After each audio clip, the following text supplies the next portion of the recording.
Hi, everyone, and welcome back to my channel. It's time for keto. And today I'd like to talk about mindfulness with keto and the keto lifestyle. I truly believe that it is key to your success. It's key to your success in anything you do. So for those of you who are just tuning in, who don't know who I am, my name is Donna Levy. I've been a registered nurse for 38 years. I've helped over 30,000 patients take care of their body, take care of their brain, and live a happier lifestyle. And I recently became an avid fan and hacked my body, losing 33 pounds on keto and intermittent fasting, which is the key when you're postmenopausal and you have metabolic syndrome and all kinds of medical conditions as we age. So today I want to talk to you, though, about mindfulness. You know, our mind is a powerhouse. It is our center. It controls everything we do, everything we say. It controls our reaction, even subconsciously. So our subconscious mind has been developed over a period. Usually it's pretty set by the time we're about 8 years old, but then we add new experiences in. And when those experiences are connected with an emotion, they solidify in our subconscious mind. And they play out all day long. We make decisions in our subconscious mind all day long. And how did they get there? Well, they got there from our parents, our siblings, our friends, our babysitters, our teachers, our grandparents. So it's really their beliefs that are in our subconscious mind. So, and that's where we get a little hairy on certain things that we want. And, you know, since that time, a lot has happened. Science has uncovered a huge amount of information and ways for us to take care of our bodies better and to live healthier lives. And so, you know, your grandmother really wanted to give you cookies, and those chocolate chip or oatmeal or what are they called? Ginger snaps or any of those animal crackers that we had when we were young. If they trigger a feel-good response, we are going to go for them. You know, when the chips are down, when we're stressed out, when we're really tired, when something emotional is happening, our subconscious mind kicks in and says, ooh, I need that cookie. I need, I don't know, that bread. I need whatever it is, that candy or that ice cream in order to make myself feel good again. And so how do we rectify that? Over a period of time, you know, it takes 21 days to create a habit. You have the opportunity to replace those foods with either an activity, like go for a walk, or I don't know, get some drink, or, you know, there's so many keto options. Reach for something keto so it doesn't throw you out of the keto lifestyle, because we know that the keto lifestyle is absolutely fabulous for your brain and fabulous for your body.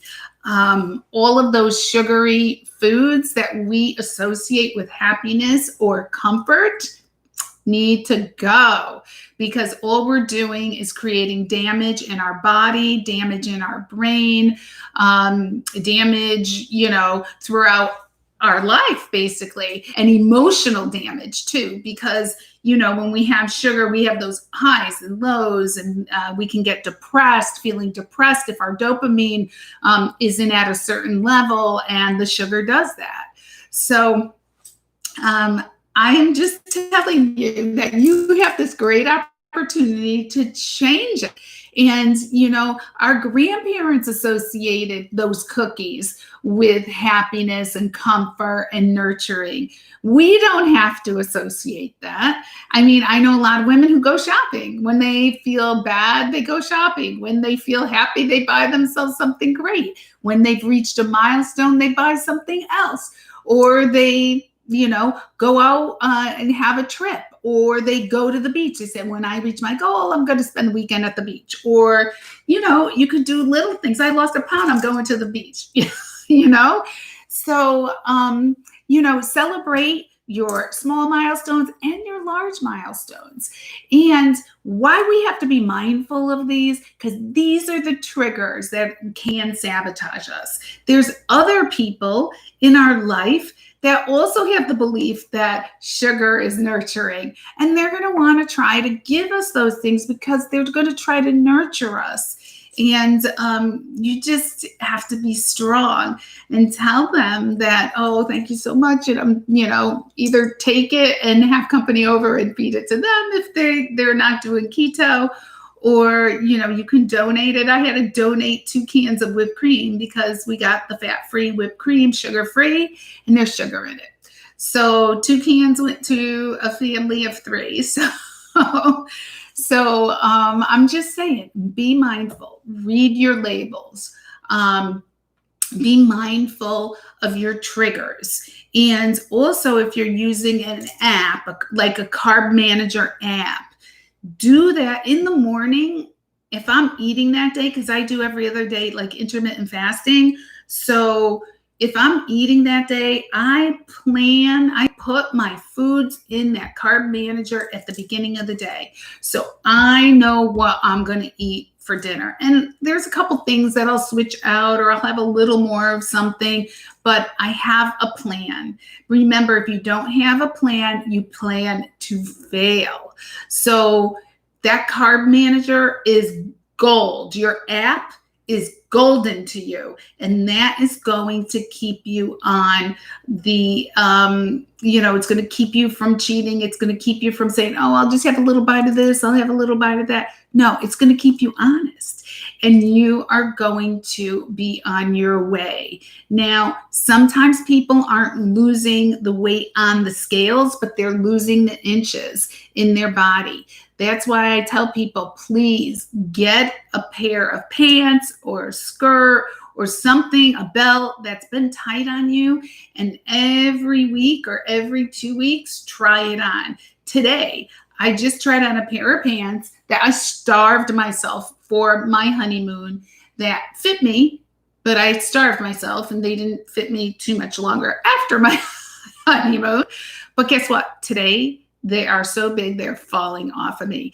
And that is just because I stuck to the intermittent fasting and keto lifestyle. And I feel healthy. I have energy. I have an insane amount of brain focus. And I know my brain is so much healthier than it was before. Sure, there are days that you're going to be tired. There are days you're going to be detoxing from something.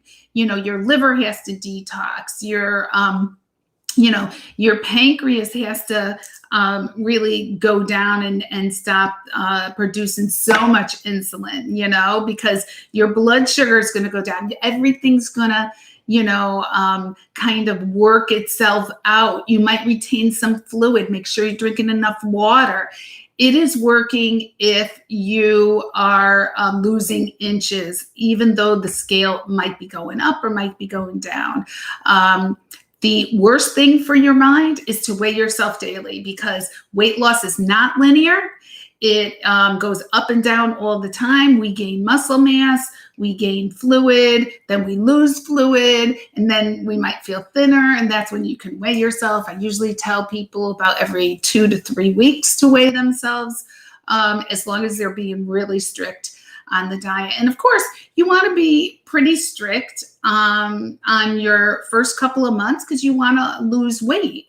But I think that later on, when you're, when you get to at least maintenance, you can be a little loose. And if you have a wedding or you have something, for God's sakes, enjoy it. If you have your grandmother's 90th birthday, have the piece of cake and just figure it into your weekly balance. We are on a weekly balance, not a daily balance.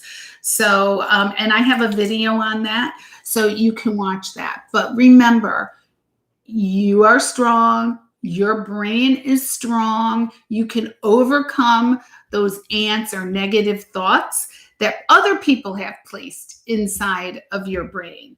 Like, you can't do that diet. You'll never be successful. You've done 25 other diets and you've never been successful, or you were successful and you always gained the weight back.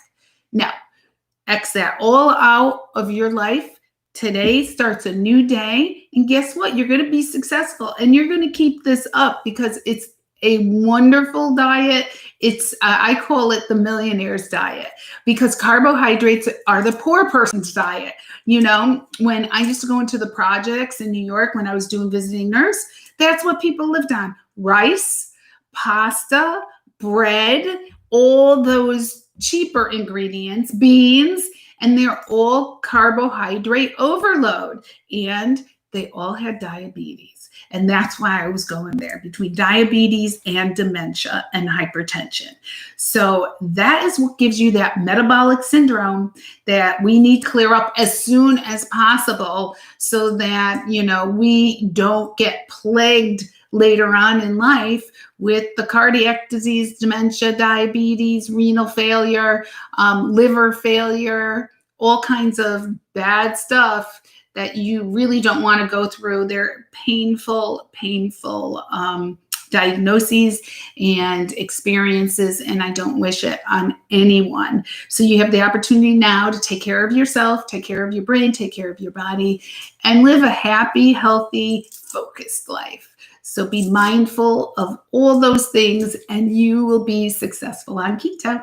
Okay, that's it for today. We'll see you again tomorrow on another It's Time for Keto. Bye-bye.